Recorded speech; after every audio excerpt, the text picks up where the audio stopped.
Luminous History drops you straight into the Royal Luminous Academy, where every step feels like a new chapter of power. It's a ridiculously popular dating action RPG packed with hundreds of characters. Every character comes with their own favorability score and their own route to chase, letting you roam with total freedom as the story branches into tons of different endings. But there's one character who never lets you pass, always blocking your path. That's Hugo Clay, the proud eldest son of the legendary Clay Knight family.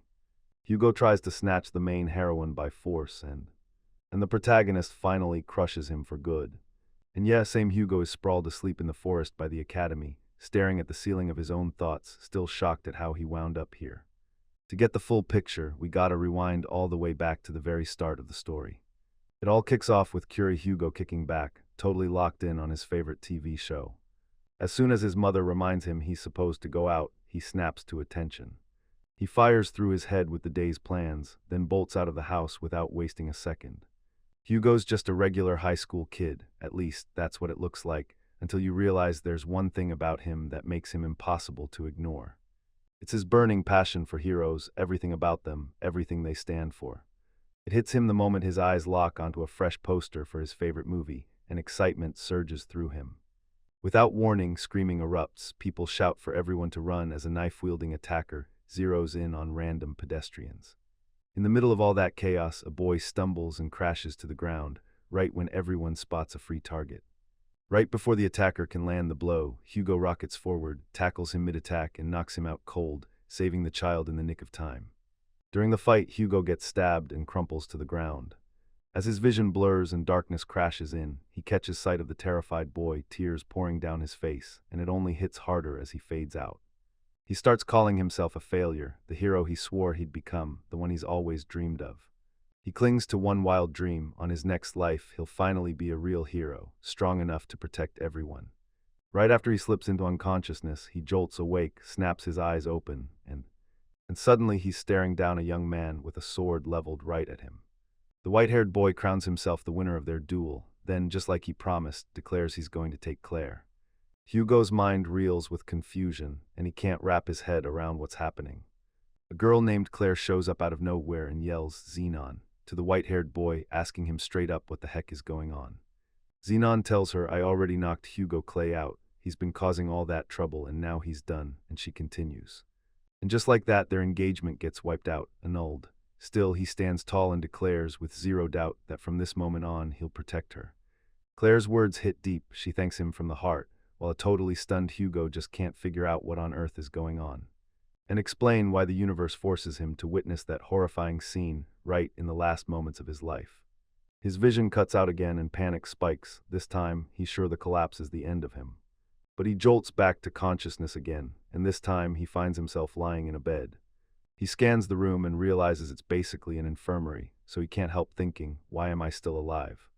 Leaning toward the nearby window to get a better read on his surroundings, he snaps into view, and what stares back at him is his reflection, completely unfamiliar. Stunned, he blurts out on instinct, demanding to know, right now, what the hell is happening. At first, he's like, who is that reflection even supposed to be? Until it hits him like a punch, and he realizes it's him. He's left totally speechless when he realizes, somehow, he's wildly, unfairly handsome. An old man in something like a formal service uniform strides into the room, and Hugo doesn't recognize him for a second. The man snaps right away, ripping into him and branding him a disgrace to the family, then slams the final blow. He's disowned now, and Hugo is left standing there, utterly stunned and lost.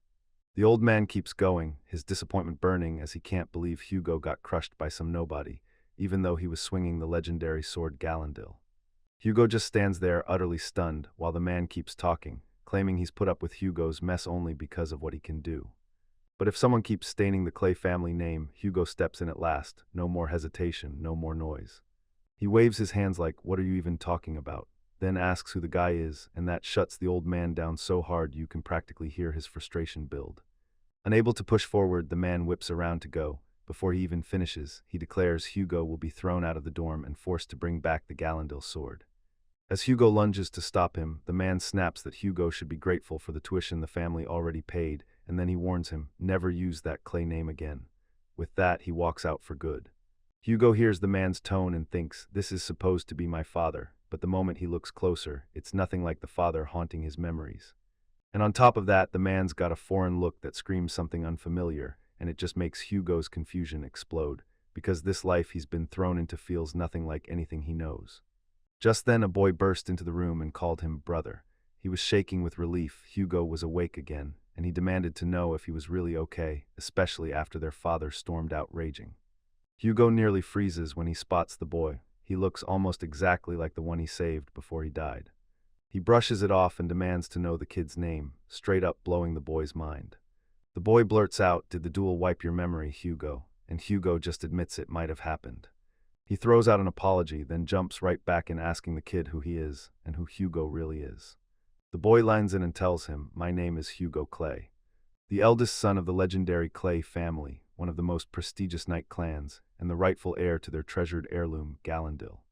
Then the boy chimes in he's Fee Clay, Hugo's younger half-brother, small and physically weaker, and the one who can't ever become a knight.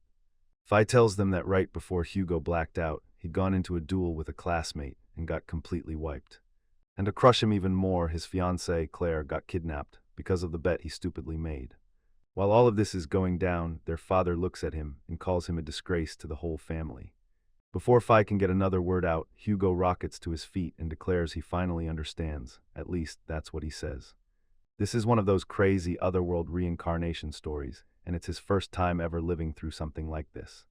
A few moments later, the night turns weird as Hugo suddenly stumbles into a situation that makes absolutely no sense. He's sprawled on the forest floor near the academy, staring at the trees like, how the hell did it come to this?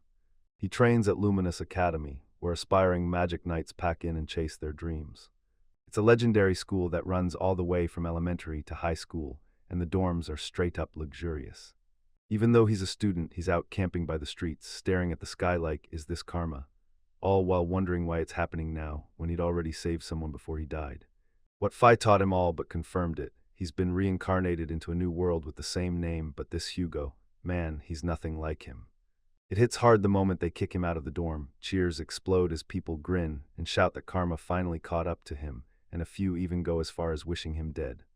Now he can't stop asking, what on earth did the last Hugo do to earn that kind of hate? He's convinced the last Hugo was a total monster, someone who did anything he wanted, flexed his family name like a weapon, and still hid behind the sacred sword. But forget that for now. He's absolutely fed up, freezing through the night and starving to death, praying someone will finally come and rescue him. Right then, Fi bursts in, hands flying, and relief floods her face. She finally found him. She tells Hugo she grabbed some food for him, and Hugo's stunned into a grateful smile as he thanks her. Later, as he eats on a bench, he can't stop gushing about how insanely delicious the food is, and that's when Fi realizes it. Hugo wasn't just hungry, he was starving. Fi blurts out an apology, insisting he should have shown up earlier so Hugo never had to suffer through that hunger.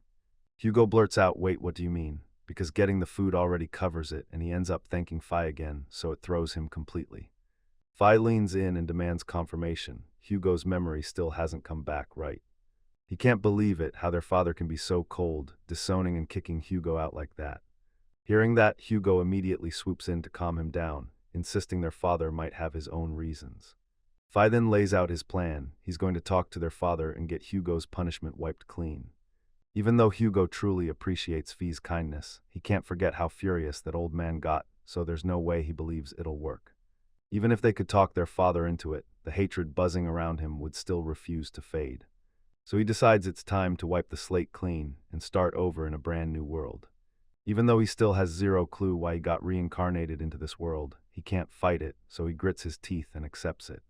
He yanks a bracelet-like device from his bag and shoves it toward Hugo, then Hugo shoots back, "What is this?" Fi tells him to just try it on, and he listens, slipping it on like a challenge. Fi tells him to pour his magic into the bracelet, and it blindsides him, so he scrambles to play it cool, even though he'd never known magic existed in this world. Fi giddily watches, and Hugo lets out a shaky laugh, wondering if magic manipulation is something everyone here does. Right here it hits him, pulling off a bluff with memory loss only goes so far, and even if he finally spills the truth about his reincarnation. Fi would probably swear that injury flipped his mind into delusion, and Hugo just doesn't want to scare him more than he already is. Still, he throws his confusion aside and stares at the bracelet like it's his only lifeline, even though he has zero clue how to use magic. As he keeps his focus locked in, the bracelet suddenly flares with a blinding glow, and And just like that, he's in a suit that looks exactly like the one he couldn't stop admiring in his past life. The second the suit hits him, pure excitement detonates in his chest, and he starts moving fast, striking pose after pose with wild enthusiasm. He leans in and fires off the same question to Fi, what it is and how it happened, and even with that urgency hanging in the air, Fi only exhales in relief because the blaster's adjustment actually worked. As soon as the name hits Hugo's ears, he snaps, so this armor suit is called Blaster. Fi breaks it down, that blaster isn't just a weapon, it's full-body enchanted armor that unfolds when magic gets pumped into the bracelet. By pouring magic into the crystals embedded across the armor, the wearer unleashes crushing punches and kicks that hit like pure power.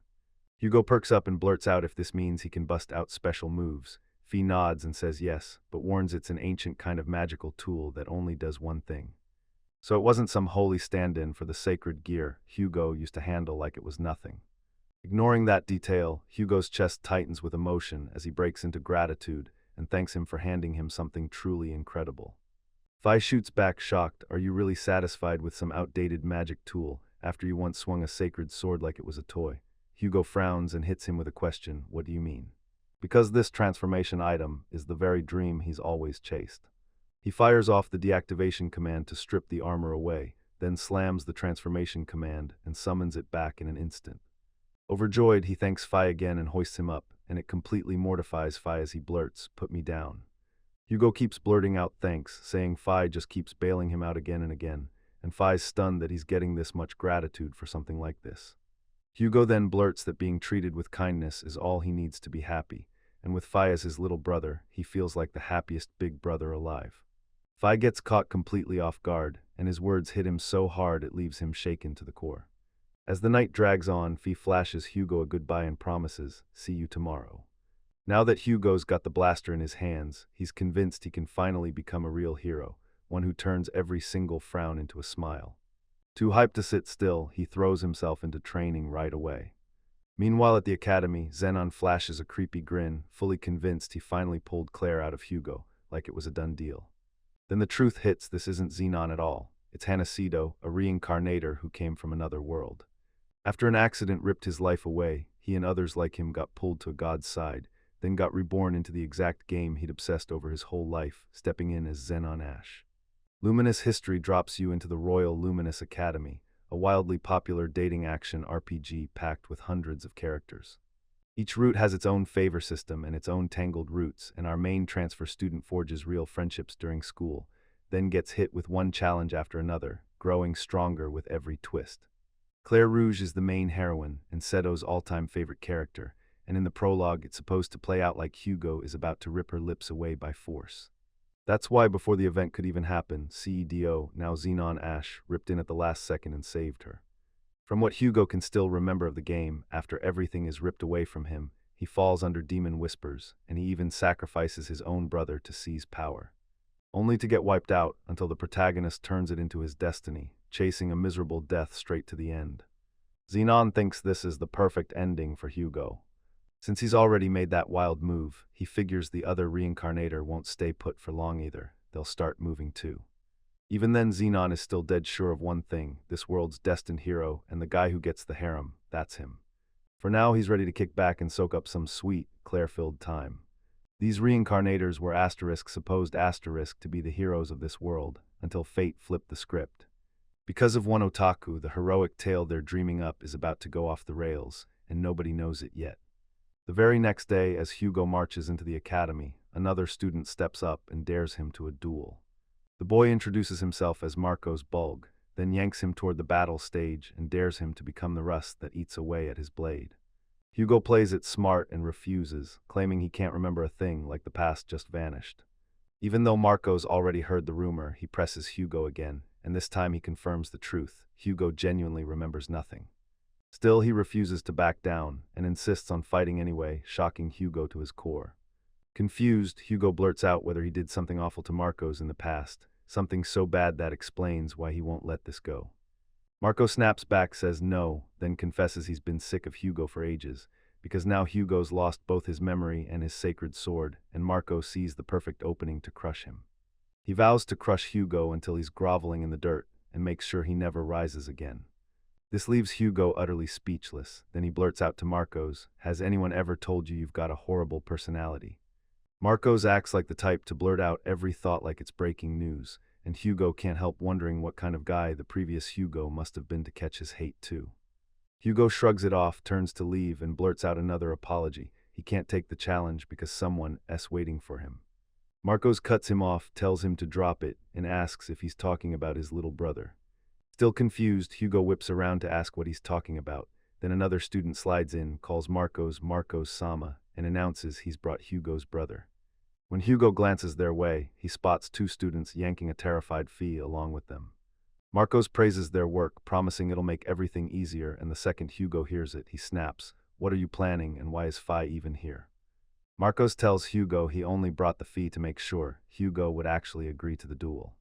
He tells Hugo, "If you refuse, my little brother will step in," and the second the words land, Hugo erupts with fury. Fee tries to calm him down, insisting the boys aren't strong, but then, out of nowhere, one student suddenly clamps his hand so hard it makes pain flare right on his face. Worried sick, Hugo snaps that they need to stop right now, only for Marcos to grin and say he already knows what he has to do, and that Hugo can back out anytime if he's fine with watching his brother suffer. And just like that, he dares Hugo again, no escape this time, forcing him to accept. Hugo drops one demand, let Fee go first. The second they do it, he'll step into the duel, so Marcos nods, then barks orders for his men to release Fee. Once they finally give in, Fi breaks down and apologizes for getting caught, and Hugo waves it off like, "Don't sweat it, none of this is on you." Marcos is stunned. He never thought the lowest, most evil scum would ever lift a finger for his family. Hugo fires back, stunned to find someone as vile as Marcos is actually roaming free in this academy. Marcos pushes forward and tells everyone, "In this duel, we each lay down one thing for keeps." He bets that if he wins, Hugo will crawl on the ground and lick his shoes. Hugo laughs along, daring him right back with a bet. If he wins, Marcos will never show up again, not with that filthy face. And just like that, the duel's locked in, but Marcos shows up way too cocky, like the result is already carved in stone, and Hugo's basically doomed to lose. Moments later, as the duel kicks off, a crowd of students rushes in, most of them practically salivating to watch Hugo get smashed again. Fi shoots out another apology, swearing the whole mess is on him, and Hugo immediately cuts in, telling him he's not blaming their opponents at all. Then Fi hands him something insanely useful right when Hugo needs it most. Fi huffs and argues that the blaster's an old model, but Hugo cuts him off with a gentle pat on the hand, telling him to breathe. He won't lose as long as Fi keeps believing in him. Marcos shows up with a shield-like tool of his own and asks if Hugo's ready to get humiliated. Then Hugo fires back, saying if that's Marcos' magic tool, his taste is truly awful. Hearing that, Marcos straightens his posture and talks like he's untouchable, claiming this is a legendary magic tool from the Balg family, the Giga Scissors. Hugo's stomach flips with second-hand embarrassment because the Giga Scissors are literally just a giant pair of scissors, but once he gets past that, the thing still looks eerily similar to the one Fi handed him. So he slams the switch, and just like that, he's dressed and suited up in an instant. Marco burst into wild laughter, slamming him with jokes for dragging out that ancient magic tool. The whole crowd erupts for Marcos, chanting for him to smash Hugo to pieces while they roar their hatred like it's fuel in their lungs. Hugo hears the roaring cheers and snaps, asking if the duel has already started. Marcos grins and says it kicked off the instant they both powered up their magic tools. Once Hugo lays it out, he pushes them to start the real way. And when Marco hears that, his gut tells him Hugo's trying to drag him into a brutal close-quarters fight. But instead of that, Hugo launches right into the exact moves he rehearsed the night before, and Marco stares in confusion, trying to figure out what he's up to. Then the guy goads him again, sneering, "A clown are you, and pushing, is that all you've got?" Hugo just turns a blind eye, keeps pushing through his preparations, and right after with power finally stacked high, he unleashes the attack straight at Marcos. A cloud of dust explodes on impact, and the students just stare, totally stunned, while Hugo exhales in relief, knowing it worked for real, because all that practice from yesterday, trying to nail a hero-like move, finally paid off. He credits his spark to the fictional characters from his own world, then slams the final decision. This move is getting the name *Dragon Fang Blaster*. Still, he can't forget one brutal truth: he only hit Marcos because Marcos' guard slipped. In a real fight, a sudden counter would yank that magic bullet away before he even gets it off, so he decides he'll sharpen the move and perfect it later. Now he shifts gears and readies himself for the opponent's counterattack. After taking that devastating hit, Marcos freezes solid, eyes wide in total disbelief as his defeat sinks in. This doesn't just trip up Hugo, it leaves Fi and the rest of the students completely baffled. Hugo leans in and grills Fi. Did he really take that guy down? Fi, still reeling in disbelief, can only nod and confirm it. So Hugo insists that his special move should only hit like a finale, right at the end of the fight. Then Fi snaps back that now isn't the time and orders them to get out of there immediately. Later, Hugo rushes in to apologize to Fi, guilt crushing his chest for dragging him into danger and ruining their lunch, but Fi meets his eyes with pure admiration and tells him to stop worrying. What matters to him is the pure shock. Hugo actually mastered Blaster from the very start, blasting magic bullets before he even gets going. Hugo then blurts out whether this armor is truly an old model, because it let him smash Marcos in one shot. Fi explains that Blaster is a mass-produced suit from decades ago.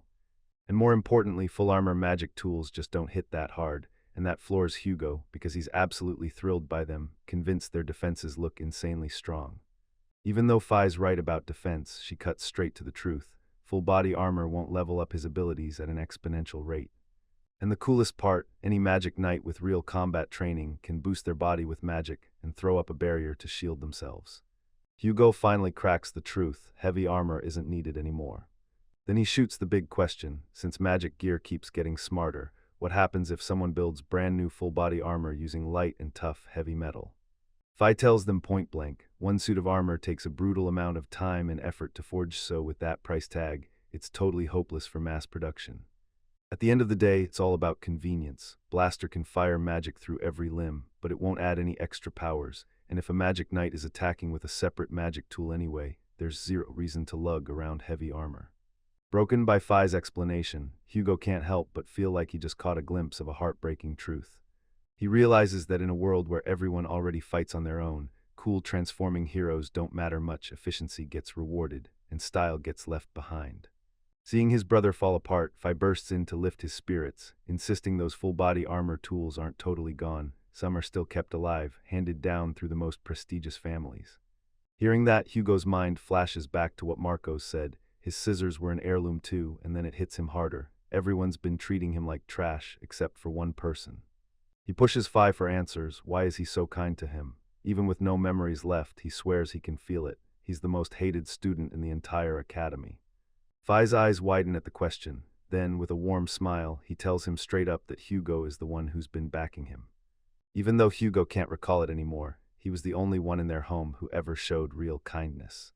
Fi grew up as an illegitimate kid, stuck with a weak body and zero magic knight talent, so his parents tossed him aside with cold hearts, until Hugo finally showed up and saved him, shattering the lie that he was worthless. When Hugo hit rock bottom, he looked at him and said, "Even if you've got no gift as a magic knight, you've still got a gift as a researcher." Hugo even promised that once he took charge of the family, Fi would be his right-hand man, and when he finally got that recognition, Fi's heart lit up for real.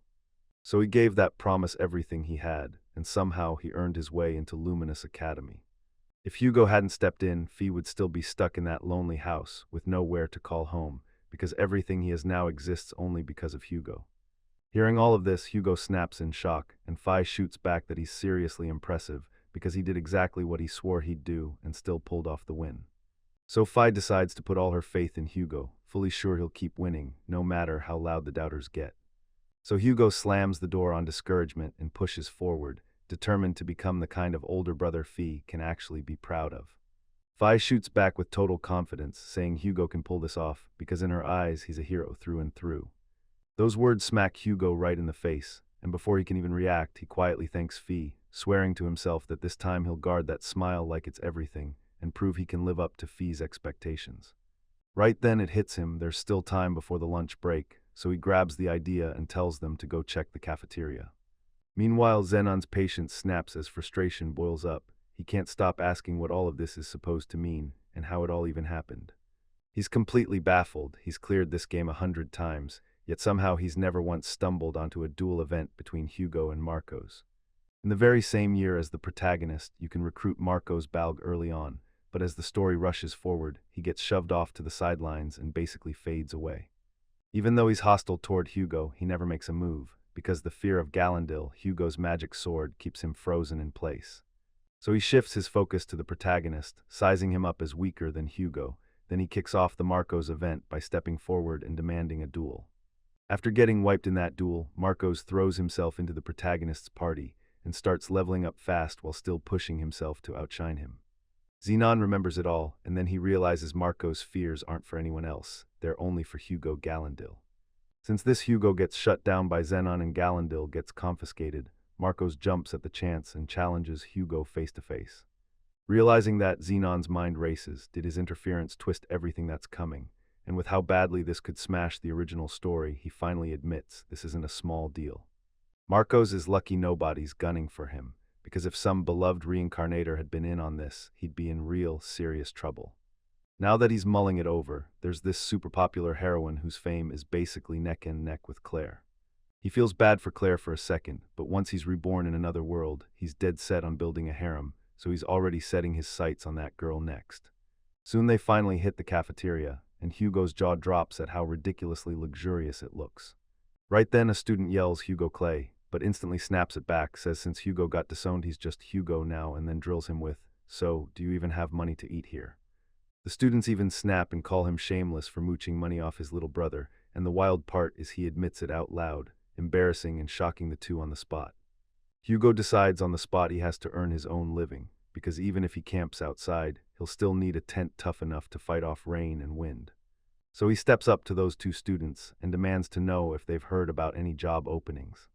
After hearing that, a female student rushes up and quizzes him, "Are you really out here looking for work?" Once he gives the nod, she lights up and suggests they team up.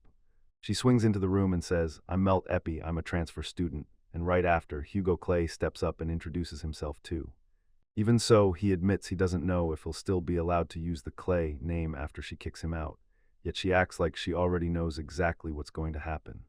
She demands proof that he really got disowned after getting wiped in a duel by some transfer kid, and now he's just scrambling for money to survive, and Hugo awkwardly nods along like he doesn't know where to put his hands.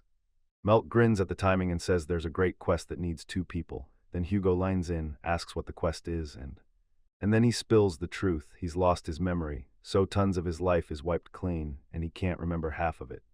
Stunned, she blurts out that this quest is a team job, ordered by a local resident, to light a fire in the students' hearts as future magic knights who will stand between danger and the people. The academy puts out jobs like these for students, and after finishing the quest, they pocket the payment, and some students even cover their living costs with it. Hearing that, Hugo snaps to it. Melt only came close because she's desperate for money. He spots these quests and compares them to school-run part-time jobs and internships, and he's genuinely shocked by how spot-on the resemblance is. With that settled, he leans in and asks Melt what kind of quest she's gearing up to take. She yanks out a slip of paper and shoves it into his hands. Then his eyes widen when he realizes it's a patrol duty for a road right nearby. Now that he finally gets it, she leans in and asks if the reward for this quest looks good, yet Hugo, clueless about the prices in this world, just can't bring himself to give her a straight answer. Because he's stuck making a living off quests, he finally bites the bullet. He decides to take her deal and tells Melt he accepts her offer. That confession lights her up. She yells that today's the quest deadline, and for a moment she admits she'd almost quit. Right as he warns her she's getting too close, Fee suddenly snaps his attention with a sharp call. Fee storms back with the meal tickets and demands to know who the girl sitting next to Hugo is. Right as Hugo opens his mouth, Melt cuts in and declares she's Hugo's friend. Then Fi hears it and immediately turns to him, demanding, "Is that true?" When Hugo nods, tears spill down Fi's face. Fi blurts out how thrilled he is that Hugo finally made a friend, and it's so surreal it feels like he's in a dream. But Hugo bristles at the phrasing and shoots back, asking if Fi's teasing him. Melt spots how close they are and blurts that his little brother is crazy about him, while Hugo feels totally different from anything she's been told. With a shy smile, Hugo blurts out that he's lost his memory, so he might be a totally different person than before. Melt insists that if he were truly a monster, his little brother wouldn't cling to him like this, so she's sure he's nowhere near as bad as he thinks. She tells him she's thrilled he's her very first real friend at the academy. Hugo finds Melt incredibly kind, and he's convinced that if she'd shown up in the old TV show he loved, she'd 100% be the main character.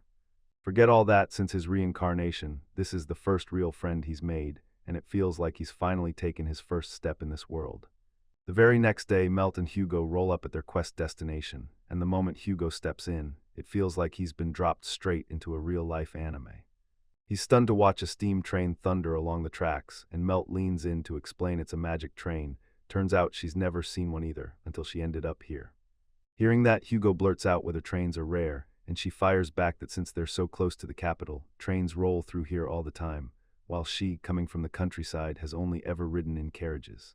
She's convinced they'll get to ride one someday, and she tells Hugo to hang on for that day, because with his memory wiped, it'll hit him with the same rush as his very first time. Then it hits, he nods and admits, honestly, even losing my memory doesn't feel that terrible after all. Hugo shrugs off everything and says highway security feels like a whole lot of nothing. Melt nods and agrees, joking that if there's another guard waiting at the end of the tunnel, they're probably twiddling their thumbs too. Hugo lets out a breath of relief. If the guards have all that time, it means the area's calm, and Melt finally agrees again. She points out that even if it's calm, they still get paid the same, so she'd rather everything stay quiet. Then out of nowhere, a terrifying blast of noise erupts, jolting them out of their thoughts. Hugo's like, what the heck was that? Right then, Melt's bracelet bursts with a message, and she freezes in total confusion, because they've still got time before their quest is set to end. After talking to someone at the station, Melt snaps that the train from earlier still hasn't shown up. Hugo feels something is seriously wrong in that tunnel, and he can't stop wondering, did the train run out of fuel? Melt blurts that she has no clue, then pushes them to dive into the tunnel and find out for themselves. Melt's idea earns his full agreement. Moments later, they slip inside, and the darkness swallows the room so hard Hugo can't see a thing, not even a faint hint of the exit. Melt is convinced the darkness isn't random, it's the tunnel's tiny curve, blocking the light and swallowing everything. As they talk, she missteps and nearly crashes, then snaps her balance back and accidentally lets Hugo catch a glimpse of something. She shoots upright, cheeks burning, and blurts out whether he saw anything. Then when a flash of purple catches his eye, he still swears he saw nothing, insisting the tunnel's too dark, and she keeps pressing, unconvinced. He steadies her right there, telling her she didn't fail. She just slipped because the darkness swallowed her reckless steps. Then he snaps, do we have any kind of light? Hearing that, she snaps, wait, lifts her hand, and a glowing, knife-like thing forms out of thin air. Then she tells Hugo to grip only the handle and keep his hands off the blade. Baffled, he stares as she breaks it down. This is her magic tool, the sword ring. She whips her magical energy into a burst of light, and the way she flexes its power leaves him genuinely stunned. Then it hits him something else is going on. Melt is a stunning girl from a faraway land, draped in purple, a little awkward on her feet, yet she can forge blades of light, and the way she moves feels way too familiar, like she's eerily tied to a character he knows. Melt snaps out of his spacing and asks what he's daydreaming about, and as soon as the lights return, she urges them to move fast and hunt down the train. He swallows his nerves, agrees, and charges ahead first to warn her about any uneven ground. She nods and accepts. They finally spot the train, but Hugo freezes because something's off. He can't hear a single soul inside. Melt can't help but wonder what went wrong, and if the passengers and engineer ditched the train in time. Hugo throws himself together fast, declares he's going in first, and orders her to follow right behind him. She nods but warns him to stay sharp. Then he slips through the train gate, declares himself, and asks if anyone's around. He glances around, and the inside feels dead silent in a way that doesn't make sense, because even a derelict train shouldn't feel this terrifying. Melt tries to ask if he's found anything, but he trips again, so Hugo jumps in, asking if she's okay, and pointing out it's the second time it's happened. She swears it's not her fault this time, the floor is slippery, that's all. Then boom, a voice erupts with laughter, mocking that Hugo's partner is seriously clumsy. Hugo snaps to it right away, while Marco just stands there, praising how the two of them are the perfect duo. The moment Hugo spots him, he calls him the Crab Noble, and that instantly sets Marco's off. He snaps, correcting it hard. No, it's Marco's Balg. Marcos admits it, he never thought Hugo would be the one standing guard on the other side of that tunnel. And the wild part, he admits that a woman's actually ready to team up with someone like Hugo. After watching her trip, he shrugs her off instantly, calling her nothing more than a clueless country bumpkin. He shuts them down by barking, why are you, of all people, a high and mighty noble, stooping to a petty little quest like this? Before he can even breathe, she cuts right in and bluntly fires off, are you dealing with money problems?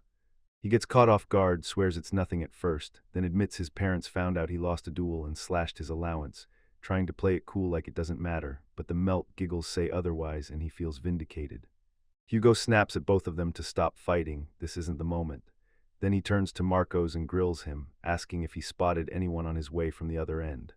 Marcos shoots back that he didn't see a single person, and the way they're asking tells him they're stuck in the exact same situation too. That can only mean every single one of them vanished, poof. and it shocks you so hard it feels like your brain just melts. Hugo's staring at the emptiness like, did everyone really just vanish? And Marco snaps back, his guys already scouring the train, so they need to shut up, stay still, and watch closely for now. Hugo is gearing up to demand they report this right now, then he suddenly hears something. Melt notices the shock on his face and fires back, what's happening? Did something happen? Hugo shuts his eyes and says, I just heard a kid's voice, it has to be right nearby. Marco hears nothing himself, so he's sure the sound is just Hugo's imagination.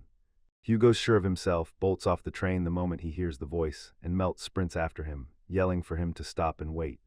Hugo slams on the brakes where he thinks the voice came from, and Melt shoots back a warning, don't you dare rush out like that, it's dangerous. But right under the train, a little girl is really there, lying motionless, staring into nothing.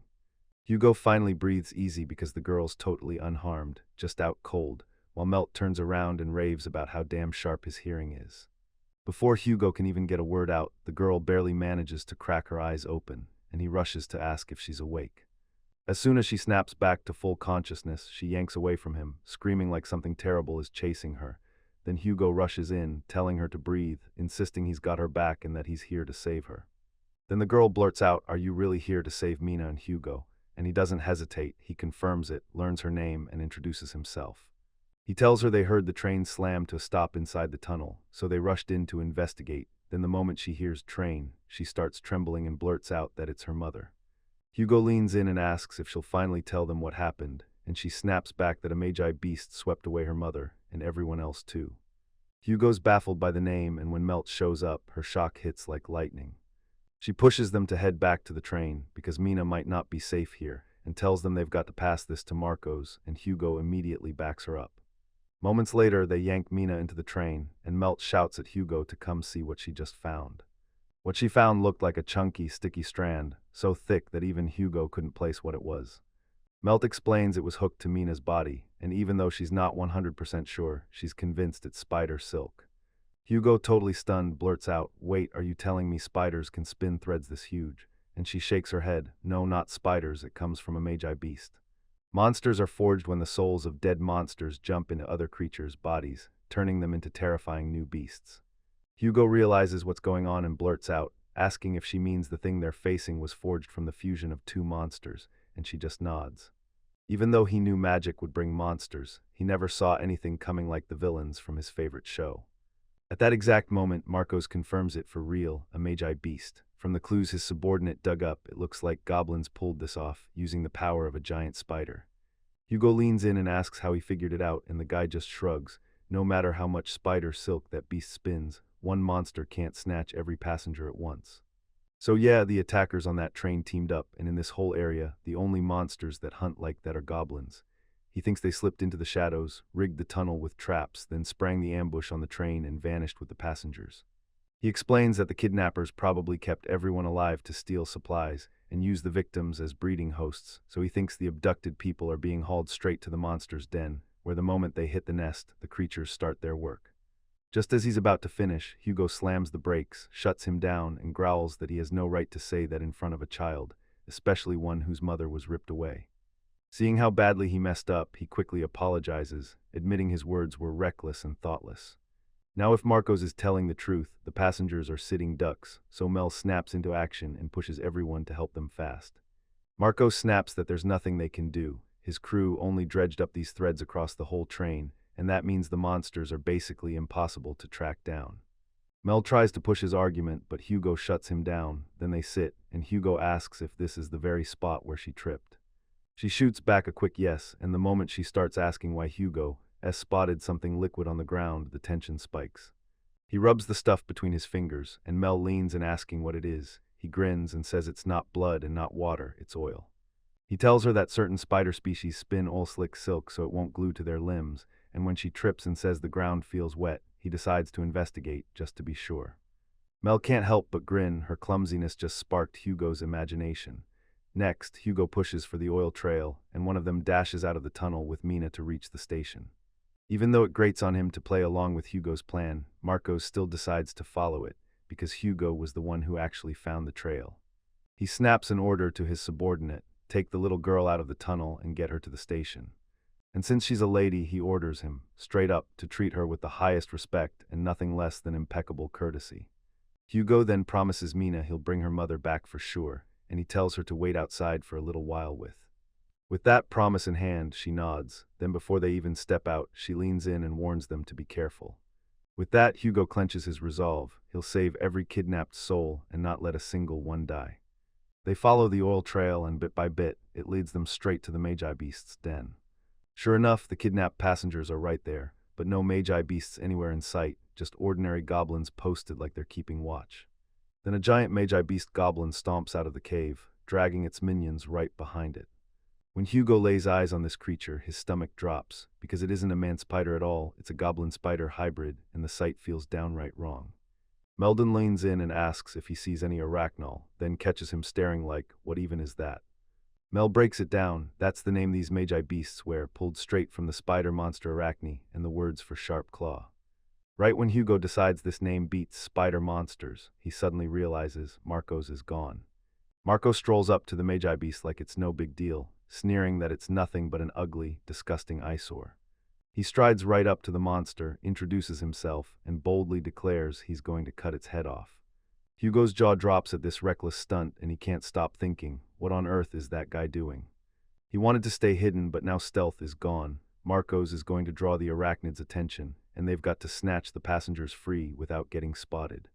He blurts out for Mel to hurry because they've got trapped passengers to free, and Mel immediately nods, ready to go. Just like that, they yank the passengers free and tell everyone to breathe easy while Hugo cuts out the threads. But he can't bring himself to cut them loose, and then he realizes the terrifying truth. If it's just the two of them, it'll take forever to save everyone. And then it hits him, these threads won't budge unless he slashes them with magic. Then boom, a thunderous crash rips through the whole area. And he watches Marcos slam into a wall, and all he can manage is to spit that the creature is a cowardly monster. Hugo hears it, and then his eyes lock on the monster as it lashes a thread around Marco's scissors, snapping them from usable to useless. Which leaves him reeling because that monster doesn't just fight, it actually reads its opponent's weak spot. Hugo finally gets it. The real nightmare isn't the Araklaw's chains or jagged claws, it's the goblin-brained cunning that hunts down every weak spot. Then he suddenly realizes there are only 3 arachnids here, when the swarm should have been big enough to haul away every single passenger. Right when he's mulling it over, Araklaw zips in and fires a thread straight into his hand. As Melt panics and blurts his name, 2 arachnids lunge, snaring her right before her eyes. She thrashes to slip free, screaming for them to stop. Then the creature coils an arm around her like a trap. Tears flood her eyes as terror hits. She blurts out that she'll never let creatures like these perverted Magi Beasts get away with anything. Without wasting a single second, Hugo yanks himself free, rockets into the blaster suit, and snatches Melt away from the goblins. He maxes out his magic power and rockets forward, diving straight for the dew of Arachnol. Ending it all one strike, total obliteration. As the others flood in, he unleashes a move called *** Blaster Dynamic /***, blasting everything away and swearing it's so powerful it'll make them cry. Their jaws drop as the whole room melts, and everyone's still reeling when he calmly drops the technique's name afterward. Hugo drops the topic and shoots Melt a question. Can he ditch the rest of the passengers with her and get out? She nods, asks what he's planning, and he tells her he's teaming up with Marcos to wipe out the last Magi Beast. He rushes to Marcos and orders him to use Melt's magic tool, the sword ring, to smash that grip and free his scissors. But Marcos can't stop fixating on the shock that Hugo crushed Chuaraklu all by himself. He flat out refuses, insisting a guy like him doesn't need help, until Hugo snaps back that Marcos can't keep fighting like this. He tells Marcos to calm down and team up with him, but Marcos shuts him down again. Right when he's distracted, the monster lunges in and drives a brutal kick straight into his stomach, sending him flying again, smashing straight into the wall. As Hugo shouts Marco's name, panic spikes in his chest. Melt cuts in and orders him to jump. He does, and she snaps out a whole stack of sword rings, then hurls them straight at the arachnid like a storm of blades. When the attack lands and smashes her back hard, Hugo blurts out his thanks and steps in, ready to finish her off with the final blow. He fires off his explosion attack once more, and in an instant those 2 smaller arachnids are wiped out. Only the big one left, and the moment it sees what went down, it bolts. Too bad Hugo's watching because it can't get away. He snatches Melt's ring sword and pours power into it until it's charged enough. Lightning magic rockets forward in a furious leap toward the creature. He drives the sword in and unleashes all the lightning at once, blasting the arachnid's body into pieces. Later, they haul every passenger back to the station, and Mina finally storms into her mother's arms. Melt's tension snaps into pure relief and joy. She thinks it's all Hugo's doing that nobody got hurt, but he cuts in. This wasn't just him. It was their teamwork, and he tells her it's what made everything work, then thanks her for it. Flustered, she snaps that it was his idea from the start and demands, "Did we really make a good team?" Hugo nods right back, grinning that he's happy they're partners. Right then, Mina strides up with her mother and pours out her gratitude, thanking them for saving her. Hugo tells her they should be the ones thanking her, because her warning about the Magi Beast gave them the opening to move and act. Over the moon, she blurts out if that makes her a hero like him, and Hugo nods hard, telling her she nailed it. As they head out, Melt leans in and urges him to keep teaming up for quests because she trusts him, and she's dead sure they can pull off anything. Hugo nods in agreement, saying having Melt at his side finally makes him feel safe. Then both of them grin and can't wait to team up again. As they chat, Marco watches from a distance, his fist clenched tight. Hugo's power still leaves him reeling, and right as that shock hits, his subordinates rush in and shove him to get his injuries treated, now. He spits out a refusal, then orders them to crank his training up even harder starting tomorrow, and they nod along without a single question. He's already decided he'll get stronger, and next time, he'll finally show Hugo exactly what he's made of. As Marcos walks away, the shadowy figure watching from a nearby rooftop goes wide-eyed, because the darkness that used to cling to Marco's heart is suddenly gone. That shadowy figure never saw this coming, so they shut down the plan and hunt for a fresh target instead. Back at the academy, Zenon, another reincarnator, learns Melt's scenario route option has vanished, and the chance to recruit her as an ally is gone for good. His mind is completely blown. He can't wrap his head around how this happened or why it had to. Melt was built to 100% join the main character's journey, so when her route just vanished, he was left completely dumbfounded. He relives that brutal duel with Hugo, then spirals. Was this all his fault? He can't stop thinking that maybe he should have taken Claire from Hugo way sooner than he did. And worst of all, he can't stop worrying about how the other reincarnators will react when Melt's route vanishes. Devastated and furious, he refuses to take the blame, and he tries to convince himself it's just a glitch in the game. He can't believe Melt's route is gone, and he clings to a lie, thinking she was somehow destined to belong to him. The next day at the academy cafeteria, Phi's jaw drops when she learns Hugo actually took down a Magi Beast one-on-one, and he did it with some ancient magic tool. Hugo hands the wind to Phi, she tweaked the blaster for him, and that's how it all happened. And he swears punching and kicking fit him way better than swinging a sword. Phi's stunned, because fighting with nothing but your fists isn't exactly something people pull off easily. And ever since Hugo lost his memory, he's been absolutely crushing it. Phi started off panicking, because she'd heard Hugo used to coast on the job and lean almost entirely on Gallandil's power. But seeing Hugo like this now, Phi can't even wrap her head around how he ever let his training slip. He can't stop wondering, back when old Hugo still had his memory, was he secretly sitting on a real power, and did he even throw that duel on purpose? Phi figures Hugo finally snapped from living under constant threat, inside the family and out, and that's why being disowned didn't hit him nearly as hard as anyone expected. Phi's convinced Hugo just wanted one thing, freedom, and now that he's finally got it, something far deeper, the real self he buried in his heart, is about to wake up. Seeing his brother, Hugo, sink into this new life and rack up achievements like crazy, Vi can't help but swell with pride. He's praying Hugo keeps pushing like this, because soon everyone's going to see the real hero he's been all along. Right then, Melt shows up looking wrecked, and before anyone can blink, he steps in and clearly pulls them aside like he needs to talk bad. Spotting her strange expression, Hugo asks if anything's wrong because she looks like she's falling apart. She nervously giggles and with a weary voice, he insists this whole mess isn't some random thing. It's tied to him, and that only leaves Hugo utterly baffled. Seconds later, a student bursts into the cafeteria, panicking, hunting for Melt. The moment he spots Hugo, he decides the timing is flawless, and that choice leaves Hugo even more confused. The student shouts at him to release the Melt right now, and when Hugo's completely thrown off, he blurts what's going on, refusing to get yanked into a random fight.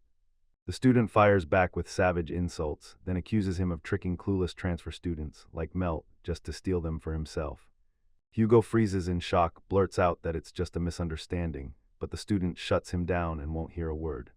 He bursts in and calls himself Rush Windhelm, swearing he'll never forgive Hugo's atrocities, right as Melt immediately steps in. She shot back at Rush, swearing up and down she wasn't being fooled, because it was her who invited Hugo in the first place. Rush won't hear her out either. He snaps that Hugo's a menace, and there's no way a girl like her should get tangled up with him.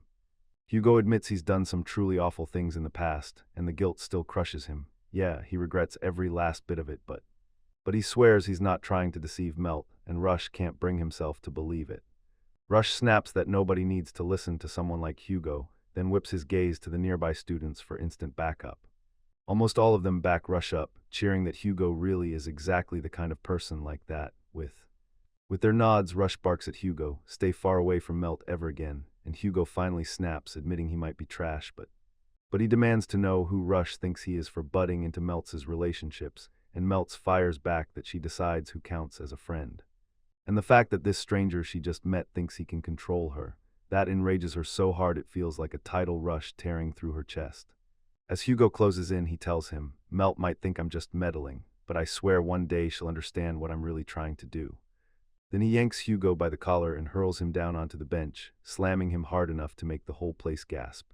He leans in and demands Rush what he's doing, warning him, loud and clear, that jumping someone out of nowhere is pure danger. Rush calls Hugo trash again and shoots a question at Fee, "Is he your brother?" And Fee snaps back fast, swearing Hugo is trash and that Rush is the real trash for piling on and bullying one poor person. Then, when they push too far, an annoyed Rush erupts into even more rage. Especially after Fi hypes Hugo as the guy who crushed a Magi beast, straight up proving he's nothing like that trash they are. Rage erupts in Rush's chest as he hurls a punch straight at Fi. Right before that punch can connect, Hugo explodes into action. He lunges in and snatches the strike midair, shielding his brother. Rush is completely stunned. He can't move a single inch of his hand, while Hugo keeps apologizing for his brother's rude behavior. He shrugs and says Rush and the others can trash talk him all they want. Yeah, it's fine, but if anyone ever dares to touch Fi, then the gloves come off, because he'll never forgive the person who makes his brother cry. After that, he rips his hand away from Rush, and Rush starts growling like a furious guard dog. Wounded to the bone, Rush storms in and dares Hugo to a duel. Hugo answers without hesitation, but if he wins, Rush will swear off ever laying a hand on his brother or his friends again. That demand throws Rush into a fresh rage, but he refuses to bite, so Hugo storms on with Melt and Fee, heading straight for the duel arena. Moments later, the arena erupts as students swarm in, chanting and roaring for Rush to beat Hugo to a pulp. Rush grins at the crowd, throws them a thank you, and vows to give them exactly what they want. Seeing that, Hugo jolts with shock, because the moment he looks over, the entire side of the arena is stone dead empty, like nobody wants him anywhere near it. Melt shoots Hugo and Fi an apology for pulling them into this mess, but Hugo waves it off, saying it's on them for ignoring her earlier. He bumps her shoulder and fires back, saying, "Sure, Rush has more supporters, but right now I've got two people in my corner cheering me on." Melt's hit by those words and Fia nods right along. She's dead sure Hugo will never fall. Hugo freezes for a second, then ruffles Fee's head like he's the best little brother ever, and once the duel time hits, he strides into the arena while Fee and Melt pump him up. Everyone's buzzing about the Rush and Hugo throwing down, and that sparks irritation in Fee. She can't stand the clash. Hugo then tells Rush, "Whenever you're ready, I'm ready," and immediately asks if Rush is prepared too. Rush shoots back with total confidence, swearing he'll beat Hugo, no matter what, because it's for everyone's sake. Since both sides agreed to a fair fight, the referee blows the whistle, and both of them activate their magic tools for the duel. Rush makes the first move. He slides into position and slashes at Hugo from way out in the open. Hugo barely dodges as the next brutal cuts come flying at him. Hugo can't believe it. These slashes cut like blades of wind, and they feel just like a kame taka.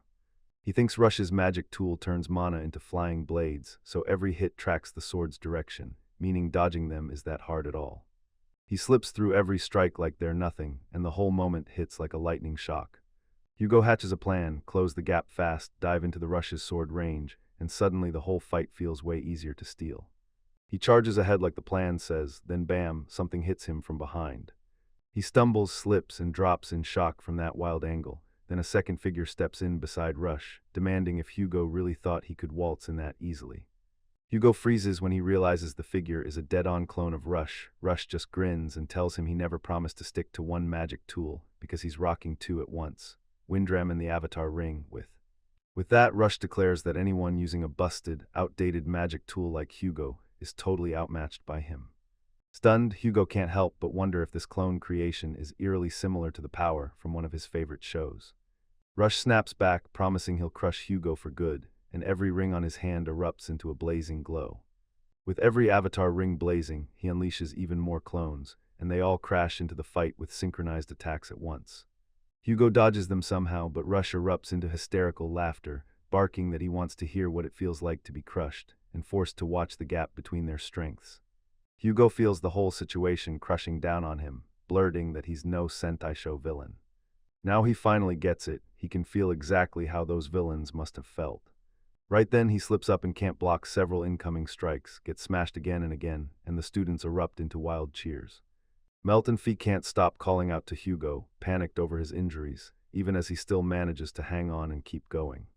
Rush smirks and fires off, asking if Hugo's winded, then wonders whether he should let him catch his breath for a second.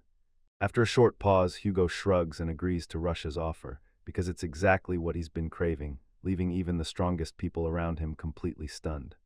With Rush finally giving him a second to breathe, Hugo scrambles for new strategies, because if he lands even one hit, the clones will swarm him right after, and he'll get buried.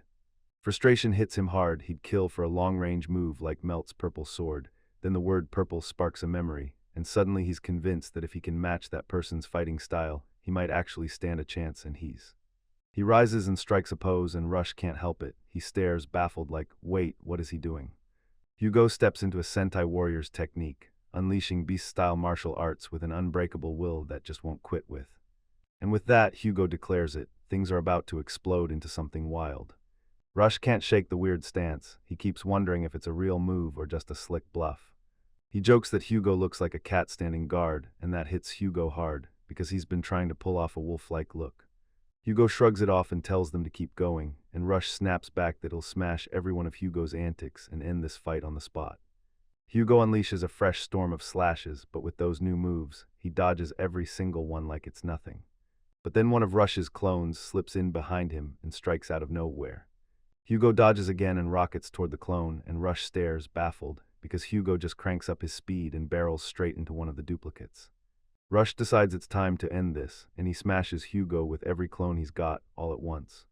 Before Hugo can even think, he slams his knee into the clone's face.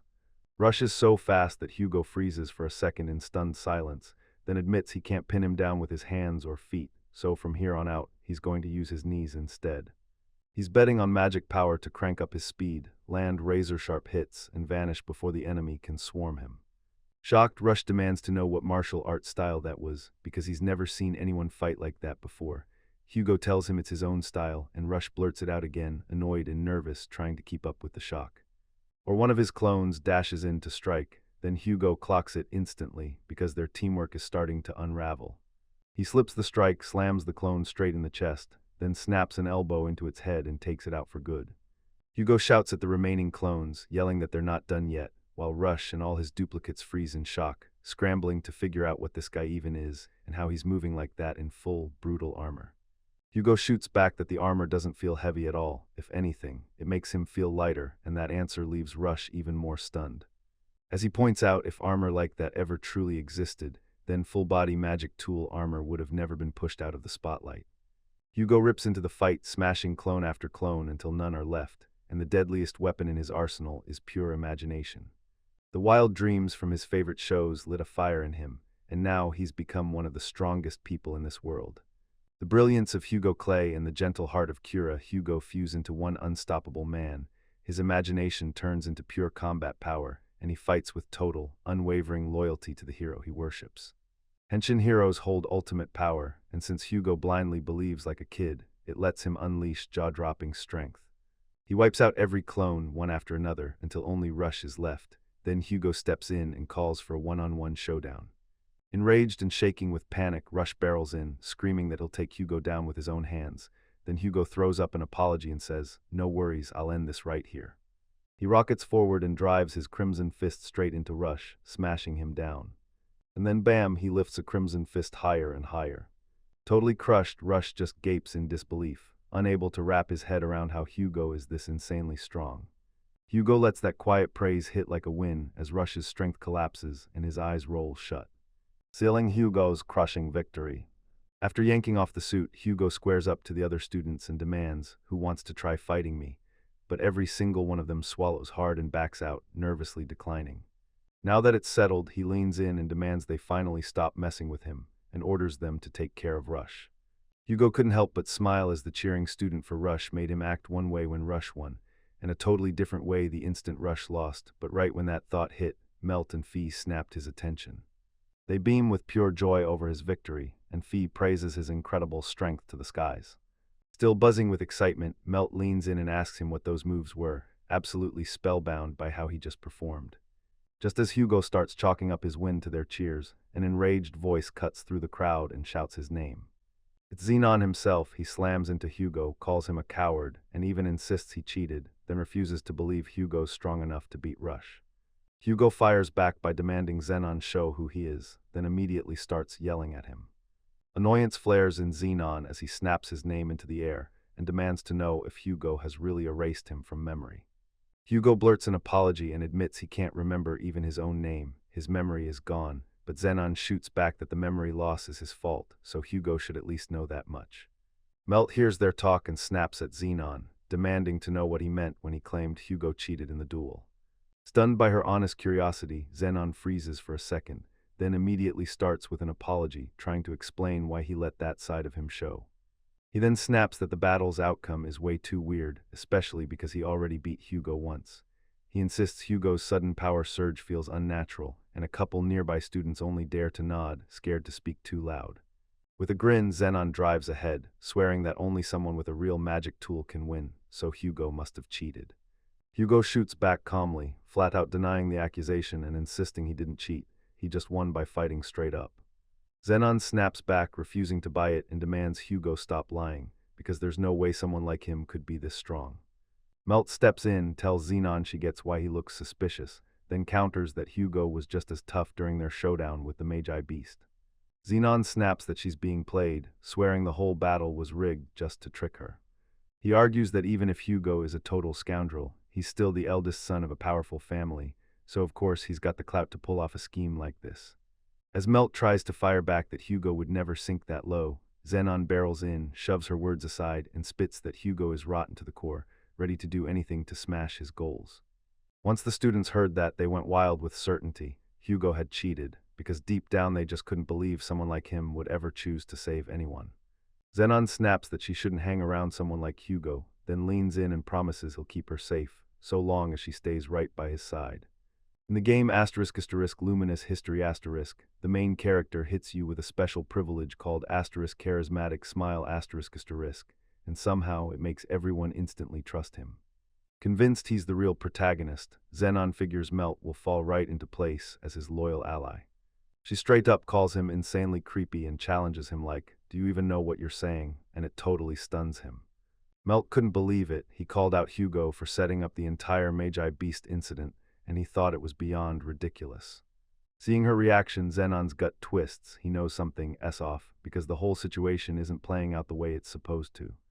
Melt keeps hammering the point. Xenon is disrespecting everyone who risked their lives in that incident, and it hits even harder because Xenon wasn't there at all, so he has zero business judging them. Xenon's head spins, baffled by what on earth happened to the protagonist's natural correction. Melt then admits that years ago she truly believed Xenon was this amazing hero everyone worshipped, but just like Hugo, the truth hits and he turns out to be the total opposite of the rumors. He's the worst. Hearing that crushes Xenon. He can't swallow the idea that a guy who sees himself as the hero could still get shut down. Convinced it's all Hugo's fault, he decides that if he stole Claire from Hugo with a duel, then he'll take his rightful place back the exact same way. He roars that he'll duel Hugo again, and if he wins, Hugo has to release Melt. Then he shrugs off Xenon completely as Melt darts in, telling Hugo to look her in the eye.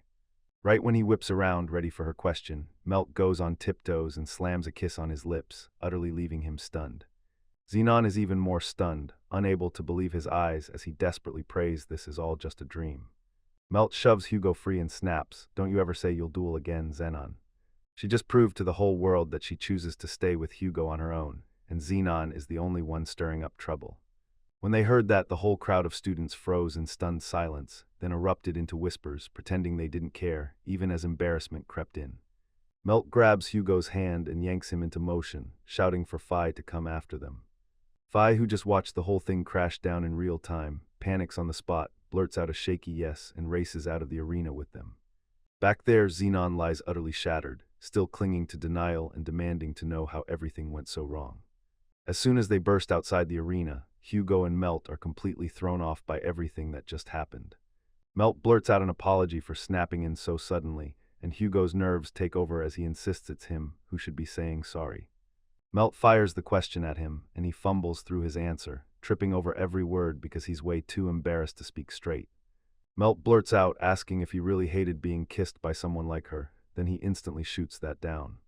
He admits he's just ashamed he made Melt pull something so bold to cool down the mess he started, and the second she hears that, she smiles. She admits she didn't hate it either, then grins and shuts the whole conversation down like it's over. Hugo's chest swells with gratitude for Melt's unstoppable cheer in moments like this, but he still can't believe she went and kissed him at all. Once the tension finally cracked, Fi lit up, shouting that Hugo took down so many enemies, and swore he wouldn't lose even if he had to face them alone. Hugo shot back in disagreement. Sure, he was outnumbered, but he never once felt like he was fighting solo.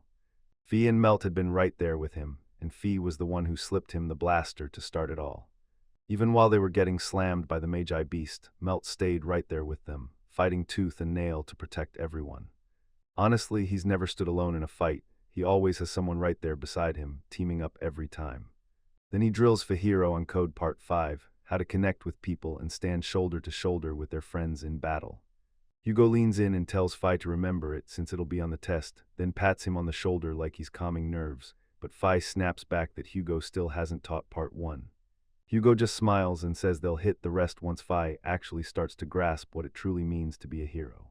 Fi demands he teach them right now, and they snap back that he's just mean. Melt hangs back, watches the whole thing, then steps in, and she admits she's dying to learn the hero codes too. And she begs Hugo to teach her, grinning that she'll even trade him another kiss, and Hugo instantly panics, insisting girls shouldn't hand out kisses so casually. Melt clamps onto his arm and teases, asking if that rule, S in the hero code too, while Fi yanks his other hand. Flushed with embarrassment, Hugo snaps at both of them, demanding they stop before they get completely carried away. Meanwhile, Zenon seethes in his room and hurls furniture like it's the only outlet left, because he can't make sense of what's happening. He's convinced the protagonist's charisma should have shut Claire and the others down, so he can't wrap his head around why it totally failed. Even if he thinks the mob characters don't matter, he's dead set on recruiting the party, especially the heroines, because that's what he needs to make it happen. Right then, Rush throws a knock, then slips inside, apologizing as he goes. Xenon instantly flips his attitude, slaps on a fake worry, and fires off questions about Rush's injuries, like he's concerned, even though he knows Rush got beaten to a pulp. Rush snaps back that he's okay, but humiliation burns hotter than pride after he lost right in front of everyone. Zenon leans in and tells him to shake it off. He only fell because Hugo cheated, and the whole crowd knows the truth. Still reeling, Rush swallows his shock and trusts Xenon completely, so he buys the story that Hugo set him up. Xenon sounds totally sure about these claims because, right at the start of the game, Rush Windhelm truly shows off crazy strong stats. As a recruitable character, Rush rolls in with 2 magic tools and a stack of techniques, but by mid-game, everyone else outmuscles him in raw firepower, and he turns into that all-too-familiar crutch pick. Zenon fires up Rush and tells him to trust himself. Yeah, he lost today because his opponent hid behind cowardly tactics, but in a straight fight, Rush would have won. Zenon leans on the protagonist's charisma he claims for himself, swears Rush can't possibly lose to someone like Hugo, and Rush nods right along. Forget all that, Zenon decides they've got to rip Hugo's tricks wide open, so he orders Rush to watch him like a hawk. Rush snaps up the job, promising to tell Xenon the second he spots anything, because they're comrades on the same mission, chasing the same goal. Xenon nods, and just like that, the system flashes the news. Rush has been added to his party, exactly the way he planned, down to knowing full well what every game character is really like. He just needs to slip in a sweet word or two to get them on his side, and once he's got that opening, he plans to spill Hugo's secret. These two teaming up will spark a massive incident sooner than anyone expects. In a near-future world, a Magi Beast cornered Hugo and hissed that it's been waiting for him, and once it ends his life, the monster will burst back to full power. Hugo declares he'll tear it down to shield everyone precious to him, then hammers himself into motion to transform. A few days after his brutal duel with Rush, Hugo can't help but feel peace is finally about to begin. But right when things start to heat up, Marcos bursts in and again throws down a duel challenge.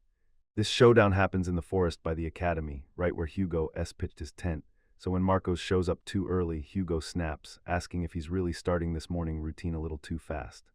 Then Fee notices the glaring contradiction. Marcos already lost that duel to Hugo and swore he'd stay away, so what he's doing right now screams betrayal of his own promise. Marcos nods, then his face tightens with worry as he says, I can't ignore this with everything going on right now. Hearing that, Hugo immediately snaps, wait, has something happened? Marco shot back that Hugo beat Rush the other day using dirty, unfair tricks. Just before he can finish, Fi slams down that those rumors are total lies, and Marcos agrees on the spot, stunning Fi. Marcos has seen Hugo's real power with his own eyes, so he knows someone like Rush has zero chance. Marcos just caught the signal in those eerie whispers, so even after all that, he still seems to recognize Hugo, and he knows Hugo's voice is right there. Marcos just shrugs off the comment and keeps going, saying somehow he's gotten tangled in the false rumors. Because Hugo is being blamed for setting up the tunnel incident, Marcos is now getting dragged into it too, being treated like his accomplice. He is. He's seething, staring at how this could possibly happen, because as a proud member of the Balg family, he knows he'd never help pull something like that off. Hugo clocks the whole situation, blurts out an apology, and then realizes the brutal truth. Marcos is hated for good reason too. Because the Balg house's honor is on the line, Marco challenges Hugo to a duel and demands a victory that will clear his family's name. Hugo blasts the idea as pointless. No matter how hard they throw down, it'll still scream staged match, like two repulsive noble buddies are just acting for show. Marco makes it crystal clear, he's not Hugo's buddy, though he won't pretend either of them isn't hated by everyone. Even so, Hugo still refuses to duel, but because he's a noble too, he gets exactly why Marco can't back down, and he steps in with a proposal. Hugo makes plans to team up with Fi and Melt on a quest, then turns to Marcos and asks if he wants in only for Marcos to stare back, completely confused. Hugo steps in and lays it out. This mission is a full-on contest, and everyone's racing to see who pulls off the better results. If Marcos lands a better outcome, Hugo will step into the duel, and if he doesn't, there's no punishment, just a split of the rewards right down the middle. Marcos can't wait to take Hugo's challenge, already sure he's about to blow him out of the water. Later, when he realizes he's surrounded by kids, he snaps, demanding to know what all of this means. Hugo lays it out like a mission plan, this is the quest, and swears they've got to do everything they can to protect the kindergarten kids. Marcos is absolutely stunned. He thought this quest would be about hunting beasts or trekking through some nightmare danger, until Hugo cuts in and says there's no way he's letting Fee's near work like that. Frustration sparked in Marco as he demanded why the academy would hand out a quest like this, and Hugo said it's supposed to push the students to mingle with the local residents. So he tells them both to give it everything they've got, because the real winner is whoever the kids actually enjoy listening to most, and that's what has Marcos sitting there, baffled at how they ever wound up in this mess. Still boiling with irritation, Marco mutters to himself about why a proud noble like him is stuck doing something this trivial, until Melt whacks him on the head and makes him choke. Coughing through his irritation, he snaps at her, demanding what she thinks she's doing, and she fires back that he'd better stop slacking and finish the quest he already accepted. She tells him to start making friends with the kids, because if he doesn't, Hugo's going to beat him. Hugo's absolutely killing it. He's got everyone hooked, and you can even see his transformation happening right before your eyes. And the kids absolutely freak out over it, leaving both Melt and Marcos stunned. Marcos tries to steady his nerves, clinging to one thought: he's the son of the proud Balg family. Since this match is with Hugo and he already accepted it, determination slams into him. He's going to finish it flawlessly no matter what kind of job it turns out to be. Hugo then casually waves him over, and that instantly grates on Marcos, who snaps that Hugo needs to stop acting like they're close. Hugo brushes it off and tells them straight, those kids are itching to see Marcos' magic tool, so he's gotta show it to them. This pushes Marco over the edge and he snaps, why should I care, my Giga Scissors aren't toys. Hugo answers, I know that, but tells him to stare at the kids' eager faces, like, suddenly he realizes he's got no choice at all. Marcos decides to prove it, flips on the Giga Scissors, and the kids stare in awe like it's pure magic. They're blown away by its golden glow and can't stop talking about how insanely cool the shine is, and the moment Marcos hears that, his heart practically bursts. He leans in and tells them, you've got discerning eyes, you can spot the elegance of my Giga Scissors. Just like that, Marcos shoots to fame with the kids, so fast it practically leaves Melt and Fee stunned. While Melt blurts out pure astonishment, Hugo finally clocks the truth. Marcos is way better at this than anyone expected. Hugo starts to feel that Marcos is nothing like Rush, because when Marcos got knocked down, his followers rushed straight to him, proving they genuinely care, unlike Rush's people. He reckons Marcos probably overreacted back when they first met, all because of that old rivalry, and he's pretty sure Marcos not a bad guy. Hugo leans back and thinks, a villain who flips into goofy antics and suddenly steals everyone's hearts could become the next new Ranger. Melt shoots back, "What do you mean?" And then with a grin he dismisses it, "Nothing, I'm just joking with myself." Later, while they finally catch their breath, Hugo lights up and says how much he enjoyed hanging out with the kids, then adds that their wild energy somehow sparks right back into him. Marcos is totally spent and blurts out, "What kind of stamina does Hugo have?" And even then, Hugo just shrugs and admits it wasn't so terrible being surrounded by smiling kids.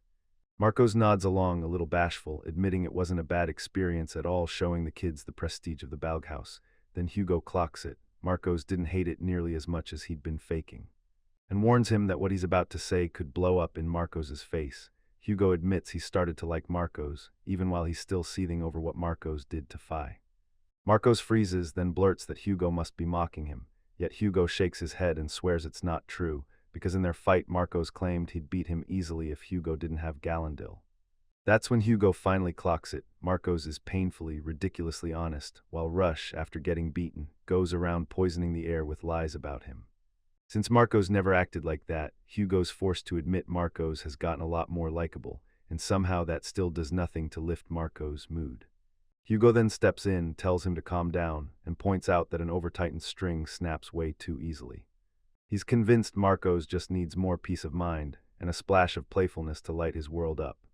And only then will his real good qualities finally start to shine through. Hearing that, Marcos finally snaps. He realizes he really did lose himself after that duel, and all this time he's been charging ahead on impulse, refusing to face the weaknesses he can't ignore. He thinks that, as a knight sworn to protect others, and as part of the Balghaus, he might have done something unforgivable. Hugo then says if you're too uptight you'll never pull people in, so the 8th rule to become a hero is simple: be someone children love.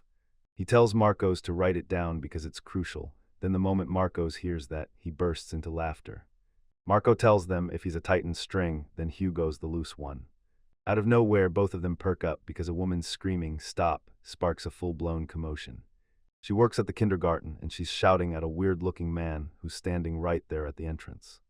The man doesn't stop. He bursts into laughter as vines crawl over his body, claiming that the more children it consumes, the stronger he'll become.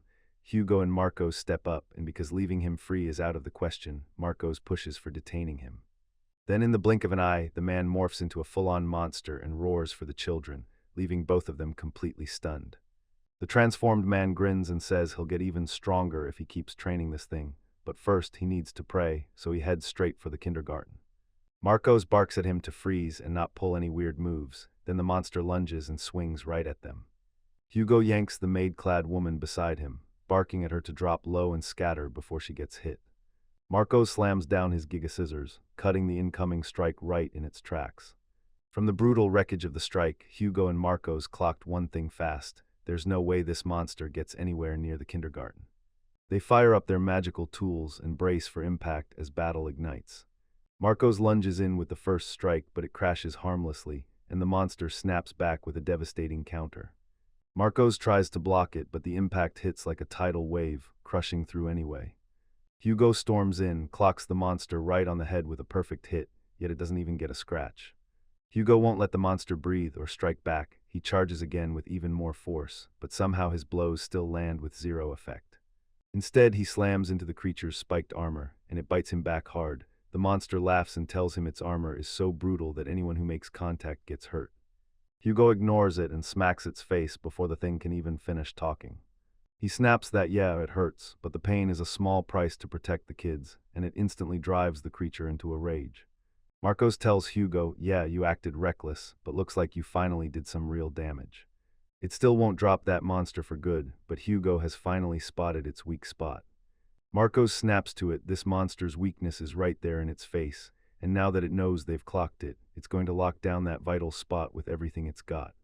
Hugo fires off the question, so what do we do next? And Marco snaps back, we hit it in the head. That shell's defense is weakest there, so we land a fatal blow. Once it's been alerted, the monster locks onto that spot like it's sacred, and it'll fight tooth and nail to keep anyone from breaking through. Hugo can't crack its defenses solo, and neither can Marco's, and even though it drives him mad, they've only got one move left: stick together.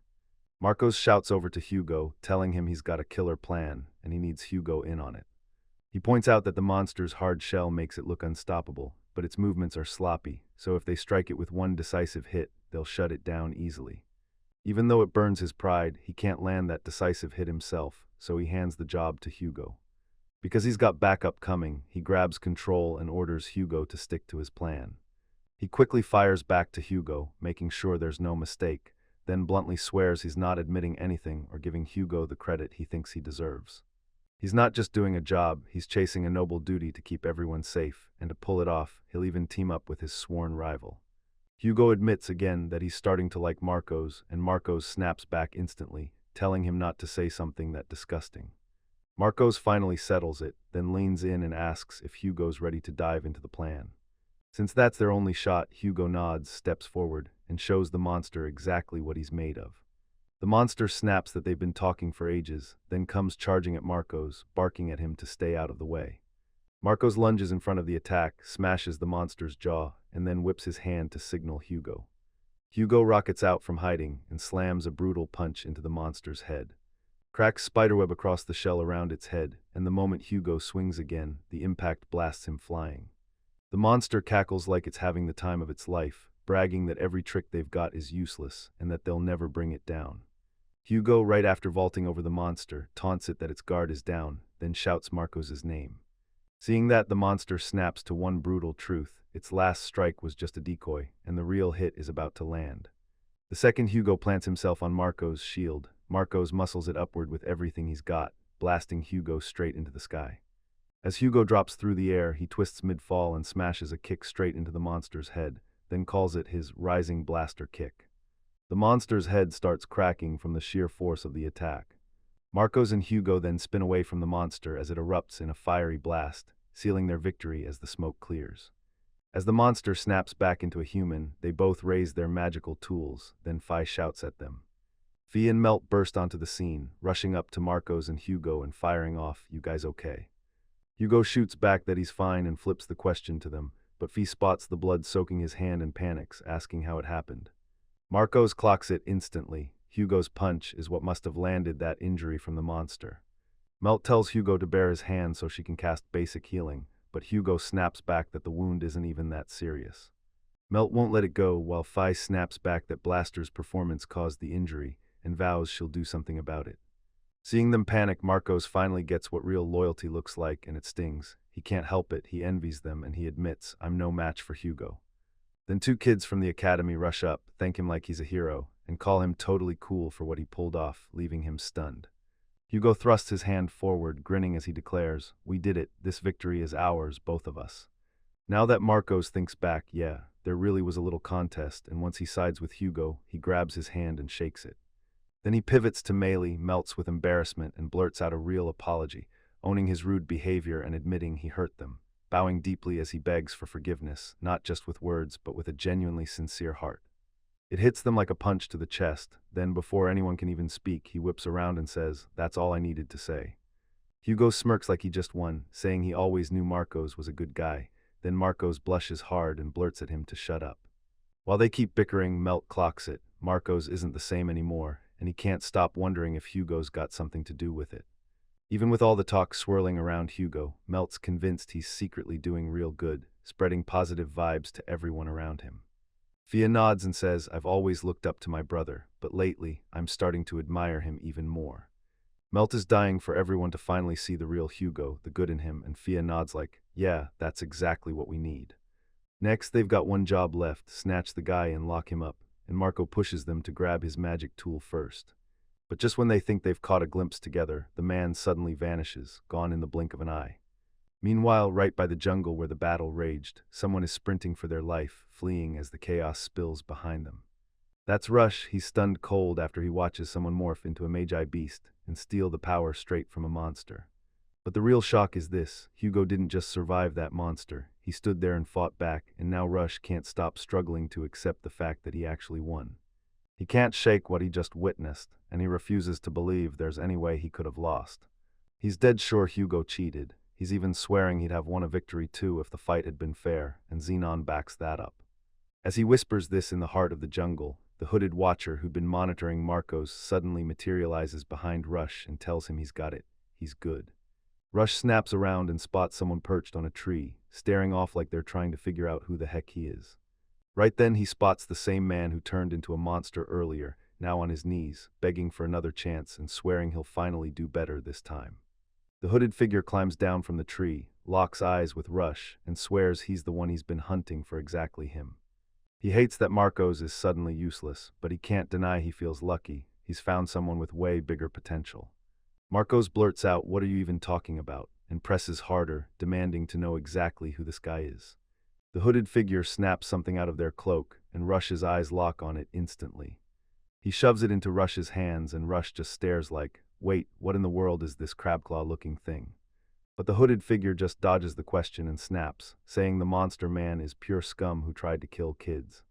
Not only did he blow up the hooded figure's prototype tests and shred his patience, he then yanked Rush's hand up toward that terrified monster man, who begged them to hold off. The hooded figure totally ignores him, then hammers Rush with a command, "Snap the magic tool," and the second Rush moves, the guy just disappears into thin air. Stunned, Rush whips his head around and fires off, "What happened to that man?" The hooded man dodges the question, tells Rush he can keep the tool, and says if he feeds it the same way he did just now, it'll keep getting him stronger. Hearing that, Rush snaps so that monster man really got swallowed whole by the claw, yet the hooded figure leans in, calm and ruthless, telling him it's the perfect ending for someone like him. He tells Rush he's using this tool to prove its power, and since he's already handed one out before, he shrugs like, "What's the big deal?" and keeps going too, maybe even more, to whoever needs it. Right when Rush is about to argue that it's too dangerous, the hooded figure cuts him off and hammers the truth: the one he's trying to beat is cheating too. He tells Rush to do the same because playing fair gets you nowhere, but in the end, the choice is still totally up to Rush and how he wants to use it. When the hooded figure can't get an answer, he tells him to go talk to the hero he trusts most. Right before Rush can even get a question out, the man disappears into thin air, so fast he leaves the magic tool sitting there, all alone. Staring hard at his own hand, Rush realizes something terrifying. If he can just crank up his power enough, he'll finally crush Hugo. Later, Rush barges into Xenon's room, taps his shoulder, and asks for a moment, because there's something huge Rush needs to talk about. Xenon nods along, admitting it's a headache, but insisting there's no downside to boosting favorability.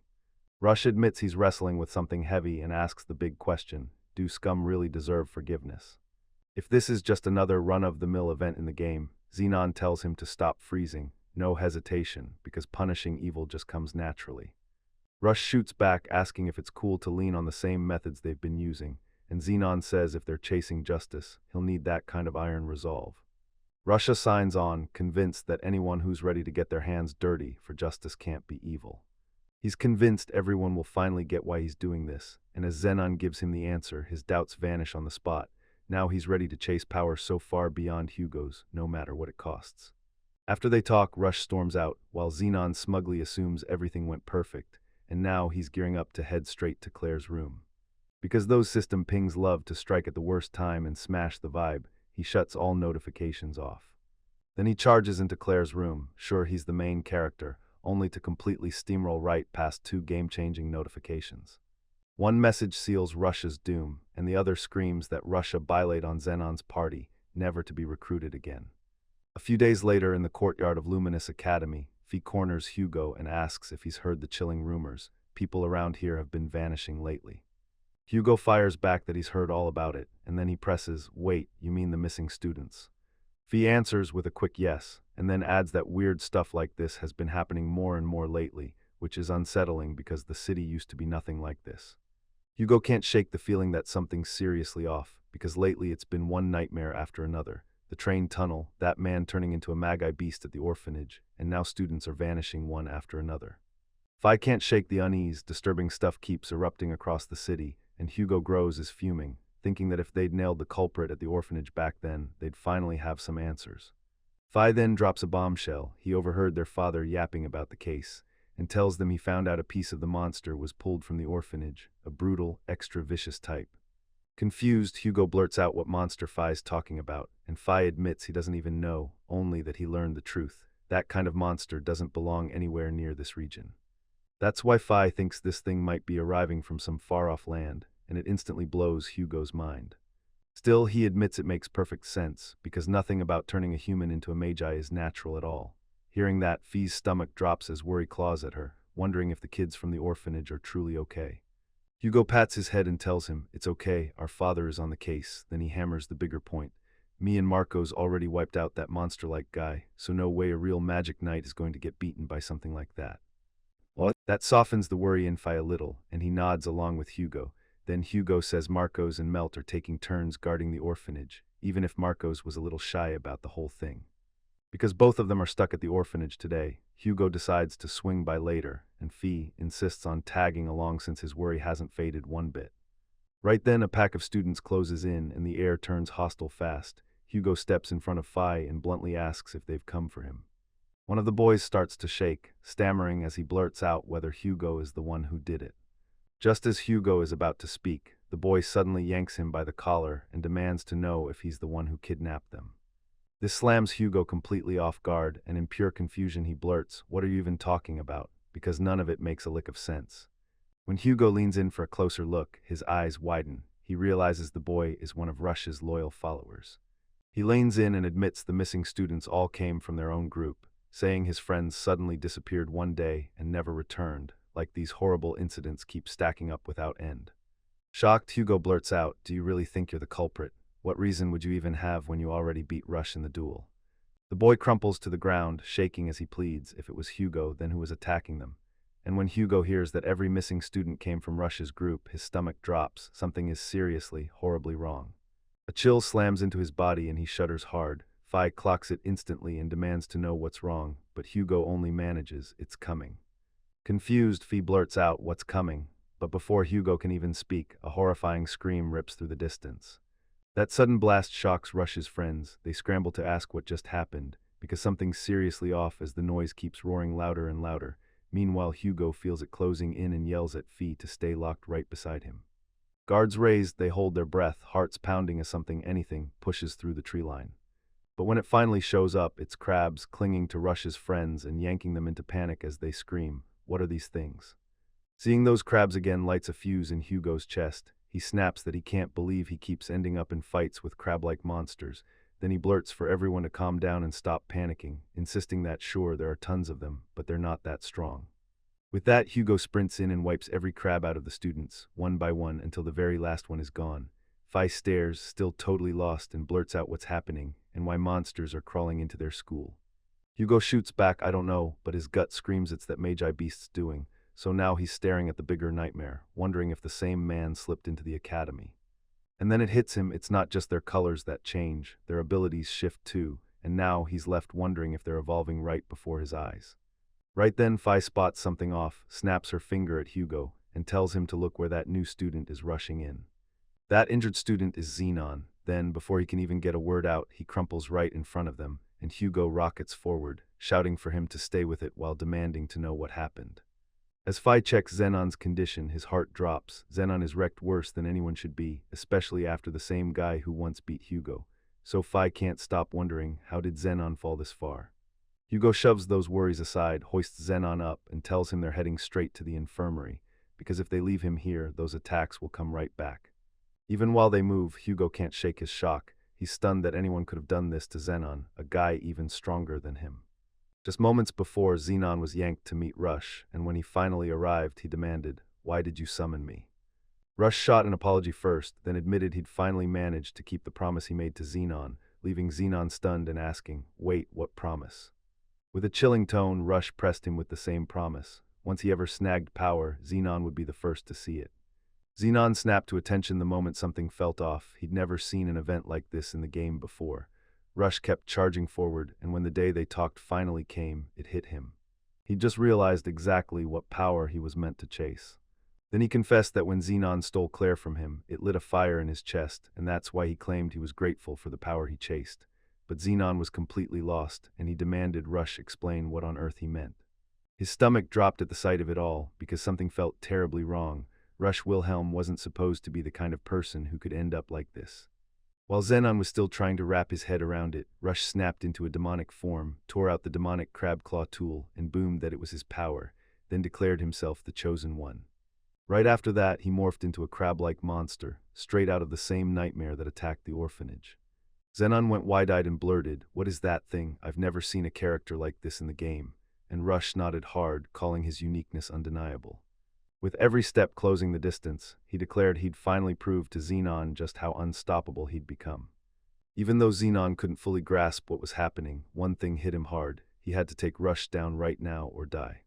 He yanked his sword free and lunged for the strike, but before his blade could land, something sliced it clean in half. Rush sneered, asking if that was all he'd got, and if this was everything the so-called chosen hero could do, while Zenon staggered, then crashed to the ground. Terror slammed into Zenon as he begged Rush to back off, but Rush shrugged off his pleas and kept ruthlessly beating him. Again he shot a sarcastic jab, asking if Zenon was even done yet, then smirked like he hadn't gone serious at all, while Zenon practically begged Rush, "Please don't kill me." Right then, Rush snapped back into his human form and told Zenon, cool as ice, "I'm not here to kill you." He said he owed Zenon, and that because of him, he finally had the confidence to believe his own power was more than enough. With that Rush sealing it, he'd finally done it. He smashed Zenon, the guy who'd crushed Hugo, and just like that, he leapt past Hugo, giving all the credit to the friends who had backed him the whole way. Then the truth hit hard: those missing students weren't just gone, they'd been slaughtered so Rush could feed the demonic crab claw, and somehow he still thanked them for their sacrifice, smiling that their deaths made him grow even stronger. Still, it wasn't enough. He knew that if he kept feeding the claw exactly what it craved, it would lift him even higher than before. The crab claw wanted nothing more than the kids from the orphanage, and that's exactly why the monster man had attacked it in the first place. Still trapped in his own delusions, Rush swore that every sacrifice would pay off, and that he'd rise as the single strongest existence of them all. At the orphanage, just as Hugo rushes Zenon into the infirmary, the crabs surge in there too, snapping and skittering through the room, while the kids scream, sob, and beg for help as the caregiver scrambles to calm them down. Melton Marcos, stationed to guard the orphanage, hurled himself into the fight, smashing the crabs back until they backed off for good. The whole situation turned ugly fast. Marcos pointed out that the crabs kept popping up, and if this kept going, there was no way they were getting out. So he snapped, asking if the guards had finally arrived yet. Just then, Marcos spotted Rush breaking out of the forest and demanded to know why he was even there. Deciding the question could wait, he snapped to Rush, "Get them out," and ordered him to scoop up the children and bolt to safety. With that same chilling voice, Rush demanded where they were supposed to run to, and Marcos shot back, "Go to the academy. If Hugo is there, you'll be safe." But he cut himself off mid-sentence and demanded Rush confirm if it was really him. Rush brushed past the question, loved the fact that Hugo would be showing up, and immediately started using Marcos and the others for a quick warm-up. The moment Marcos hears it, it all clicks. Then Rush explodes into laughter, screaming that today is the best day ever because killing Hugo will make him the strongest. And just like that, he proclaims today a glorious start to his brand new era.